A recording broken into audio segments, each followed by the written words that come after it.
Thanks. My collaborator, David Kring, already introduced the Global Exploration Roadmap a few minutes ago, and one of the key technologies that the GER identified was surface telerobotics. That is the control of surface assets by astronauts in orbit above planetary surfaces, and it was identified as a key technology in order to advance both science as well as human exploration as we go out into the solar system and begin to explore these different surfaces. Today what I want to do is introduce a surface telerobotic roadmap that begins with some experiments we did last summer with crew on board the International Space Station, doing 3 sessions to control the K-10 rover right here at NASA Ames at the Roverscape to experiment with this technology, advancing,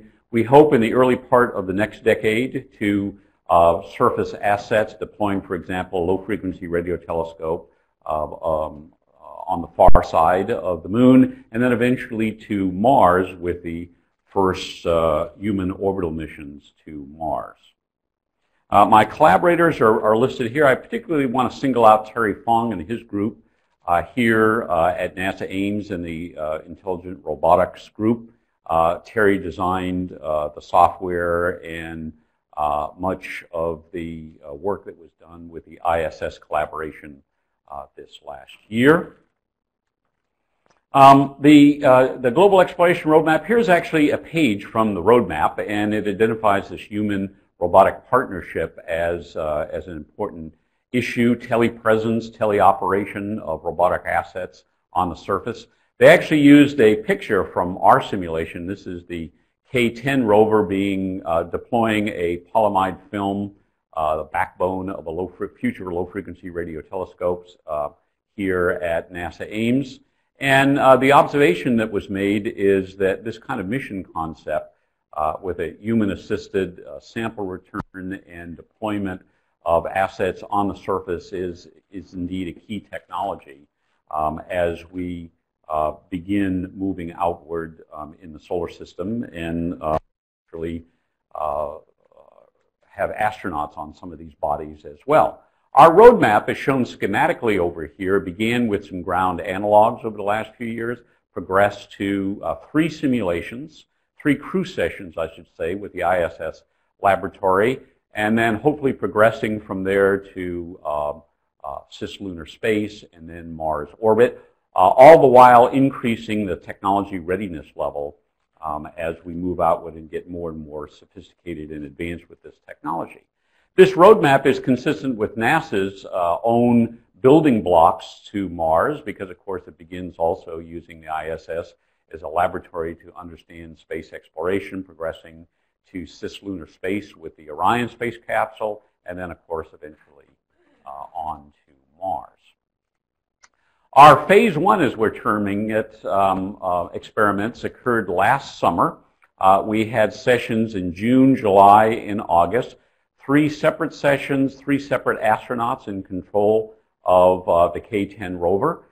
Each session was only 3.5 hours long to do both training as well as execution of the mission in that period of time. And it all worked remarkably well.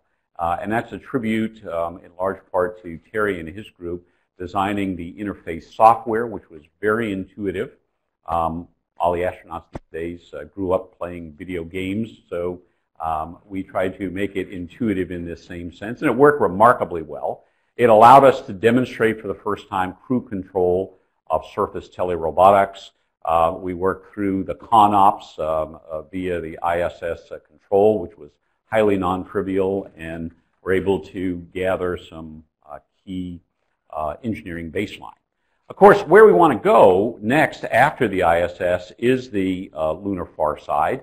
And this pitch I and David and many others made for some time is that the far side of the moon is a completely unexplored world.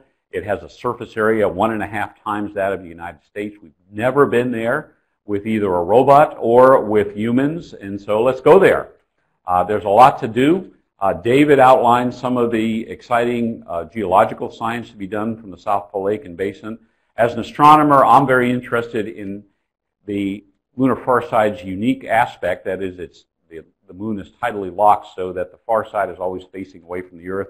It's the only proven pristine radio quiet site in the inner solar system that will allow us, using low frequency, that is below 100 megahertz, observations to probe for the first time the universe's so-called cosmic dawn. That's the epoch when the first stars and galaxies formed. One of the mission concepts that we looked at, in fact, we published last year, David already alluded to this, a paper in Advances in Space Research, the so-called waypoint mission concept of placing Orion in a halo orbit about the L2 Lagrange point, which sits about 60,000 kilometers above the lunar far side. That's advantageous, and it requires only minimal station keeping. You have direct line of sight continuously to the far side as well as to the Earth. We have then would land robotically a rover onto the far side surface.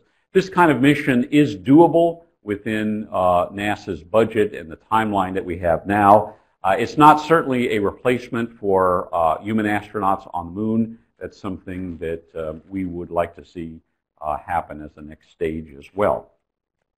We've also looked at doing this from the distant retrograde orbit that's been proposed for the ARM mission. My collaborator Jeff Parker at Colorado and I have looked at this distant retrograde orbit and what would be the visibility to the far side. And you see a chart here that indicates that for regions such as the South Pole Aitken Basin, that we would be able to have continuous viewing anywhere from 5 to 7, maybe as much as days under certain circumstances. So although this is not nearly as ideal as L2, it would cover about half of a day on the lunar surface, and that we could operate. That could be supplemented then in turn with a COM navigation satellite, and so we've been talking with our collaborators, with Lockheed Martin in the Orion group, and also with HEOMD about the advantage of a COM navigation satellite, which could be placed in L2. It could also be placed in DRO, and that has important health and safety issues for the Orion component, the human component, but also would give us continuous viewing. And after Orion was out of view, the COM satellite could then take over, and we could do telerobotics from Earth to complete the missions that we described, including especially the geological mission that David talked about. My perspective, I'm particularly interested in deploying this Kapton array on the lunar far side. Kapton is a polyamide or plastic-like material, very lightweight, that we can deploy easily. These white things here are antenna elements that we would electronically phase up and operate the telescope at less than 100 megahertz. This particular concept we published, led by my collaborator Joe Lazio, in a paper 2 years ago in Advances in Space Research. Where we're going with this, David showed this picture already, a cartoon picture of deploying with a small rover on the lunar far side, a metallic coated Kapton to serve as an antenna. We've tested this in the field. There's a picture in New Mexico in which we've connected a receiver to this antenna, operated it, did observations of the ionosphere. We've also experimented with it in our laboratory in Boulder. This is our lunar and airless bodies simulator, a vacuum chamber with lunar simulant, able to thermally cycle corresponding to conditions of day and night on the moon. We have an ultraviolet lamp in there to simulate the sun. And we've also done some things like we've built a mini rover in here, my students and I, and done teleoperation of that rover from outside the chamber to both deploy as well as examine how well the Kapton holds simulated lunar conditions, which is quite well. So the science that we're talking about doing is very much in alignment, in fact executes several of the major community studies in astrophysics, including the Decadal Survey in Astrophysics, which identifies cosmic dawn as one of the 3 top priorities for this decade. More recently, the NASA Astrophysics Division published a multi-decadal roadmap, and they identified, in fact, they gave it a name called the Cosmic Dawn Mapper, and identified a 21-centimeter lunar surface radio telescope array, which would be on the lunar far side. So this work that we're talking about is executing on those plans. Looping back, of course, the first stage to get to the moon was, once again, our ISS mission simulations. Here you see the 3 phases that we executed last summer. Phase 1 was initial surveying the terrain in the roverscape. Phase 2, the next month, was actual deployment of the Kapton antenna, and then Phase 3 was deployment again and also inspecting for any flaws in that deployment. All 3 of those sessions worked almost flawlessly. We were pleased to report. A summary of the results are shown here. I'm not going to go through all of this here, but rather just call your attention to this table, which is our TRL advancement in areas like user interface, robot, onboard autonomy, and communications. We're able to advance the TRL from levels as low as 4 to as high as 7. So making some key progress along those lines. We had some nice firsts associated with the this telerobotics test, first simulation of a human robot waypoint mission that is simulating, as a first step, Orion above the lunar far side. I have some video, if we could show that, shows the deployment using the K-10 during one of our crew sessions, showing the Kapton simulated antenna material coming out from the back of the rover. My students worked on developing the deployer and the interface to the control system and the drive motors of this. If we could go back, let's see, can I go back? I think I can do this. Good. Okay, we're back to this.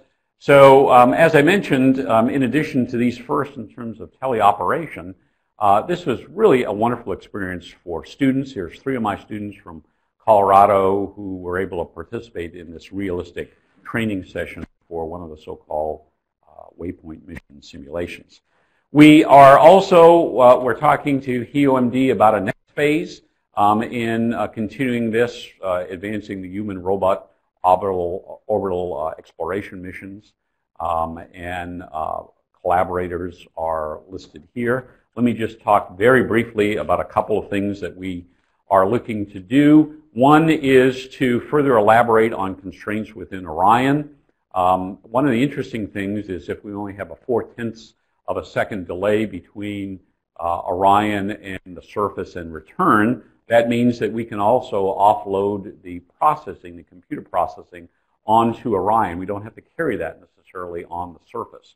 That can make these rovers particularly simple, and the ability to be able to control multiple rovers is one thing that we are looking to pursue. Another area is also construction of simple surface tasks like the assembly and cabling of a functional radio telescope. And a third and final one is, again, this idea that future exploration is not going to involve just a single astronaut and a single robot. It's going to be a group of astronauts and a group of robots working together. Now's the time to begin simulating this and working this using surface telerobotics. In conclusion, I'll just show this slide, which was featured on the cover of Aviation Week just a few weeks ago, showing the Orion spacecraft in orbit above the lunar far side, listing paving the way for science and human exploration, including the possible recovery of a sample return from the far side. I think indeed this is paving the way for exploration. Thanks.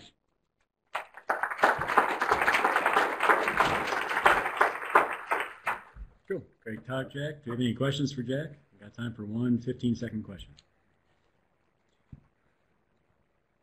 It's all clear. Okay, well, thanks again, Jack. Thank you. Our next speaker is Dr. Lillian Ostrak. She's at Goddard, and she'll be talking about impact melt and SPA. Thank you, Sam. Okay, so